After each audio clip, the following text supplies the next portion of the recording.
This is the, oh, wait, am I alive? Anna, am I working? I am functioning. Okay, fine. Yes. This is the teen parent one. Congratulations, everybody. It's 9 o'clock. Your kids probably aren't even in bed, but I'm glad you managed to close the door and come in and spend time with me. Do you have your drink? I wish I could be there. My goal in life would be to buy a masseuse for every parents of teenagers. And so whenever bedtime drinks would happen, you'd have this little knock at your door, like a little Deliveroo person who would just massage your feet or your shoulders while you listened to this and had bedtime drinks to ponder deep and powerful things of God. So I am glad you're here. It is the end of a year, and for some of you, it has been a massive year. I was going to say hands up, but I can't see you. But, some of you have parented through A-levels. Some of you have parented through GCSEs. Well done. Some of you are looking at sending your children off to university. I'm sorry, I'm going to hug you / woohoo. It's parenting teenagers, particularly through change, is a lot. Because life with teenagers is pretty much one big transition, because your teenagers are not the same today that they were yesterday. And sometimes they're in seasons where you're like, this will never end. And sometimes you're like, who are you? And where's the kid that I was talking to yesterday? Transitions are massive for a kid. Sometimes it's structural with teenagers. So they're going to a new school, or they're entering a new academic season. Sometimes it's that you're changing house. Sometimes it's that something's interesting happening to your family, whether their grandparents died, or you're adopting, or you're fostering kids. There's a lot to consider, and a lot for them to negotiate, not just externally but internally, because they're changing. So you have all of this internal transitions. I always, as a youth pastor, I spent many years as a youth pastor, and I just remember that a significant portion of my life was watching teenage boys bang into things.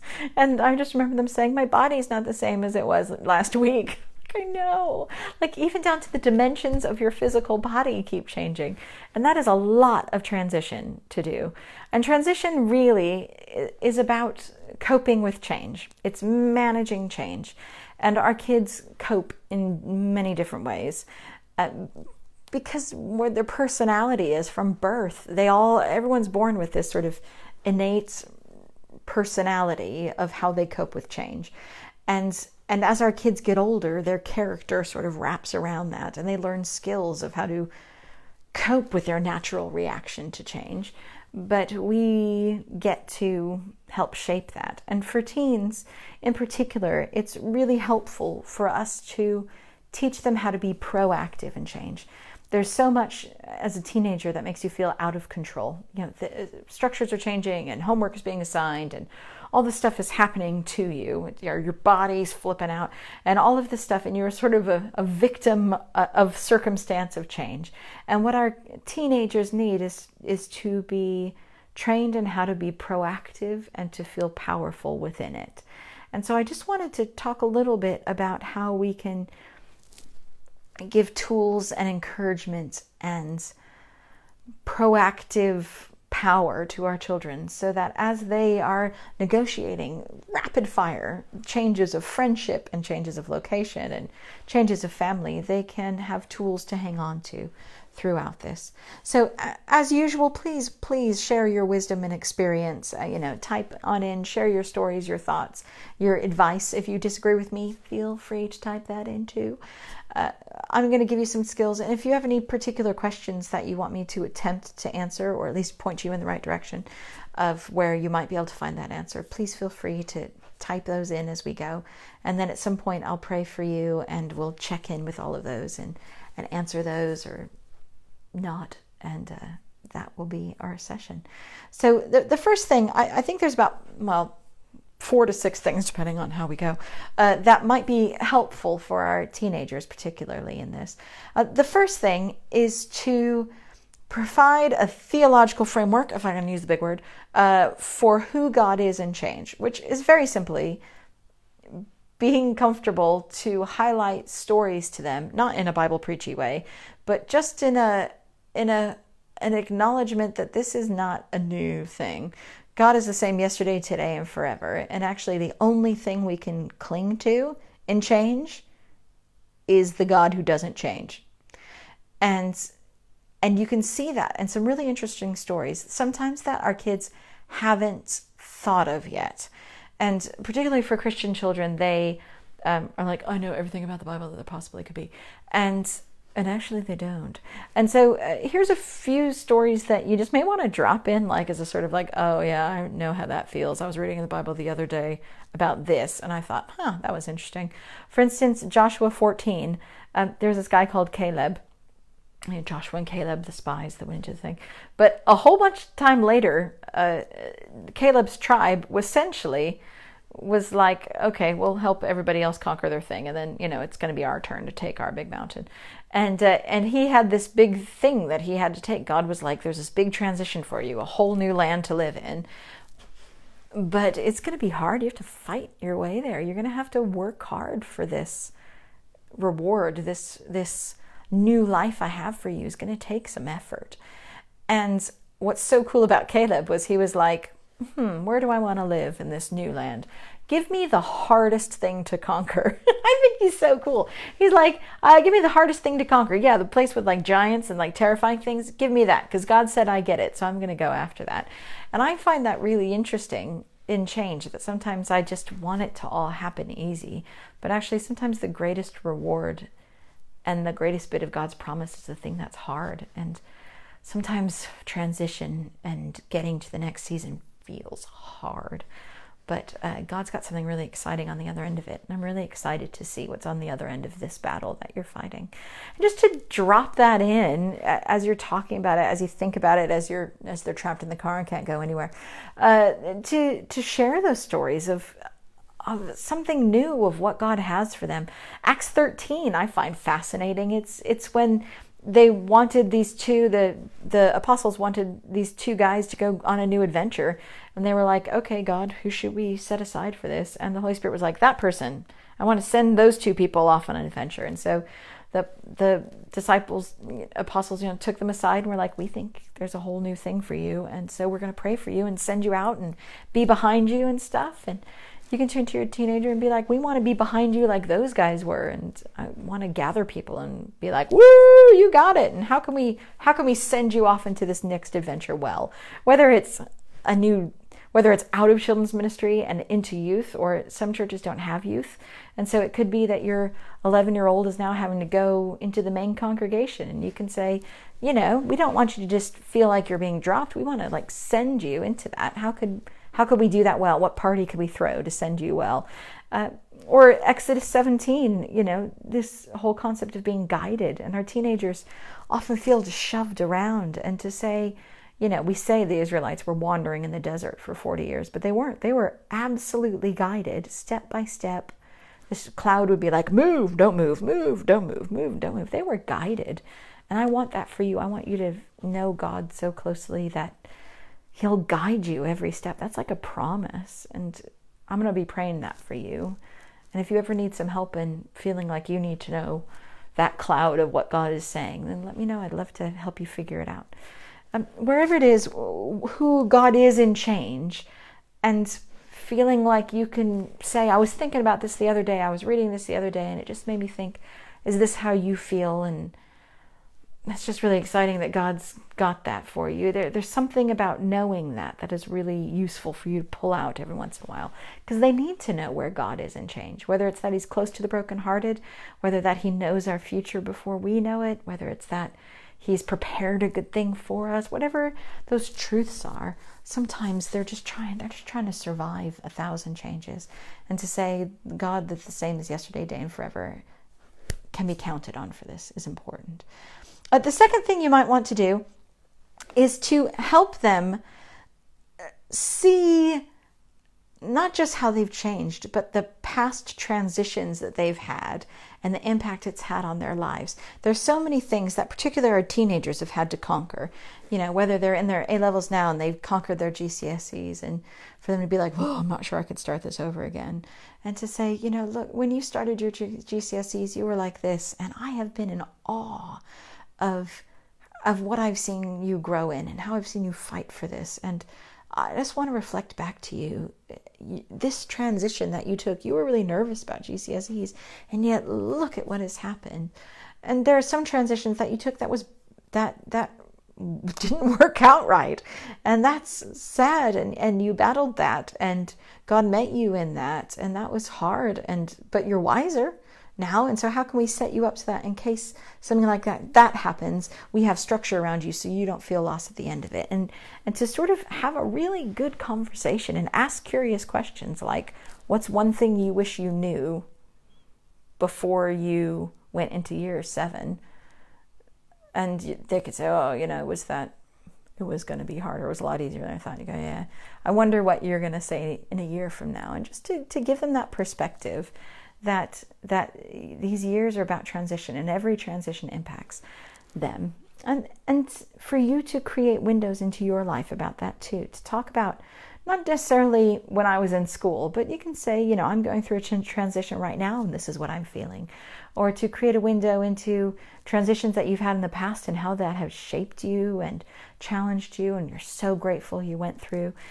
Create windows for the ups and the downs and frame for them how you see transitions so that you can have really interesting conversations. Our teenagers need those stories and need that perspective, because all the emotions of the immediate just feel right in front of them. And when we give them the grand scheme of the transition, we can look further and see what God is shaping. The third thing that I think is really helpful is to remind them of what they bring. And you can harness other people to do that. I think it's really helpful, particularly for teenagers, to do that. We've talked in the past, I think, about labels and how when we try to encourage our children and we accidentally give them labels like you are funny, you are smart, you are great, how that actually doesn't help encourage them. But by communicating to them through relationship, by saying, this is what I appreciate about you, this is what I notice about you when you walk in the room, I just feel so grateful that you're here, or you always make me laugh when I'm feeling down, or your kindness can always pick me up when I'm feeling stressed. Sometimes I'm stressed and you bring kindness and it just changes my whole day. And when we reflect to kids what we see in them and what we appreciate about them, then rather than becoming so focused on themselves, whether it's new foster children coming into the home and they begin to think, how's it going to impact me? Will they like me? How is this going to change? When they become focused on themselves in transition, often it's an attempt to reclaim power and figure out what they can do. And actually, one of the things we could do is surround them with stories of what they bring. So whether you call up all your friends or their children's ministry people or harness other adults and say, can you just write down one thing that you appreciate about my kid? And they can say, I really appreciate that when they show up on time, they come with a good attitude. And that makes me feel, when I'm teaching youth, that other people are going to follow them and they're going to listen. It's such a difference when your child is in. And I appreciate how they listen and engage. Whatever it is, having that list so that as they go into this new experience, this new transition, this new environment, you can say, you are something. And you are going to bring something powerful to whatever you walk into. And so whether it's a new foster child coming into our home, you have so much just by being you that they will be blessed by. Or you're going into a new challenge, a new classroom, and you may be looking at yourself thinking, can I do it? But actually, there's a whole community of people who think you are going to walk in with such power and presence. And you being you are going to can really change the environment. And we see that in you. I know some people who, if their kid's going on a big transition like university or into year 7, will hold a party where they make the kids stand up and read them out loud, or they all gather around and pray, or even if you're just doing it in church to stand up and gather those books. We do this, we can mark these transitions of a moment to speak encouragement, to say, you are bringing something powerful to where you are, just through the very nature of how you impact others. And that's a wonderful thing. And the fourth thing is to help them connect with God about whatever it is, because there are so many transitions, I can't even begin to articulate it here. And they need to feel powerful to deal with all of these vast emotions that they're coping with, because their body's changing and they're in a new situation and their friendships are walking away and there's just so much. And the best thing we can give our kid in a transition is the confidence to talk to God about everything in as blunt a terms as they want. So often teenagers get stressed about praying correctly. And so they're like, well, I don't want to be like, dear Jesus, help me with this day. And Jesus, amen. And teenagers need to know that you can tell God anything in whatever way you choose to phrase it. And so you can go rant at God for a little bit if you want to. That's what the Psalms are. I love reading Psalms to teenagers. Leave Psalm 88 out for a while. I love Psalm 88. It's a guy called Heman, who just is like, my friends have abandoned me and my friends hate me now and I'm so upset and I just want darkness to swallow me up, but I'm sad. Like, that's it. There is no upside to Psalm 88. I love it. And I'm constantly reading that to teenagers. There's so much in Psalms that's just like a heart vomit to God about, I'm angry with my enemies, smush them, and all of that stuff that just to tell our kids, you can tell God anything and however you want to tell him. He wants to hear the ugly, raw bits of your heart. Feel free to tell him everything. Releases our kids to have all of those emotions and to not have to hide from God about it. And that is huge for kids who are going through transition and teens. They can rant about against the transition and then pray God will bless the transition. They can do whatever they want, but also to say God's chatting back. And he, just like the up and down thing of the cloud that would guide, God promises to guide you, and you can ask him questions and you can look for his communications everywhere, and I'm here to help coach you in that. And if I don't feel like I'm particularly great at that, we can go on the journey together, but it's worth going for it. And as a parent, if you want to tap into that, there's a whole chapters on Chat and Catch in the book and on the free course on the parentingforfaith.org website. If you want to sort of grow in catching God's communications so that you can do it with your kid, feel free. But enabling them to connect with God about it and to free them from any sense of formula or performance really helps them do that. And you can suggest things, as you leave them, as you try to force a kiss on them at bedtime, to say, I found really helpful when I'm facing something and I feel like I'm just going in circles in my head. I just go in circles with it with God because I find I end up someplace else because he promises to guide my thoughts. And feel free to do that. It's just between you and God. And I'm here to help if anything you want. There's one song that I know a lot of teenagers found really helpful in transition, particularly when you're waiting for something to happen. It's, can't remember whose, it's Bethel, Take Courage, My Heart. Stay steadfast, my soul. It's in the waiting. And I will find it and put it there. But a lot of teenagers found that really helpful because it's sort of about saying God will be faithful even when I'm sitting waiting for my results and when I'm waiting for school to start and when I'm in the middle of transition, that God is doing something and helping facilitate them finding expression for a lot of their emotions can be helpful to connect with God about, whether it's music, whether it's things that you can always be really useful by just playing it in the kitchen and then being like, oh wow, what is this? But helping them connect with God about it, because sometimes we want them to connect with us about it and find that together, and there can be a power dynamic in that, but there's no power dynamic in them connecting with God about it. I hope that's helpful. I'd like to pray for you, and please add your wisdom and your stories of how you help your teenagers transition. And if you have any questions that I can attempt to try, please feel free to put those too. But in the meantime, I'm going to pray for you.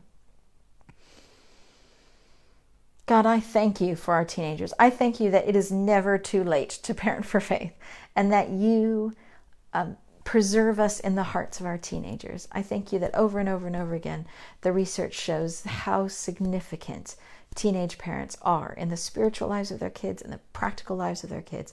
I thank you that we still get to parent when they are 14 and when they're 17 and when they're 19 and when they're 12.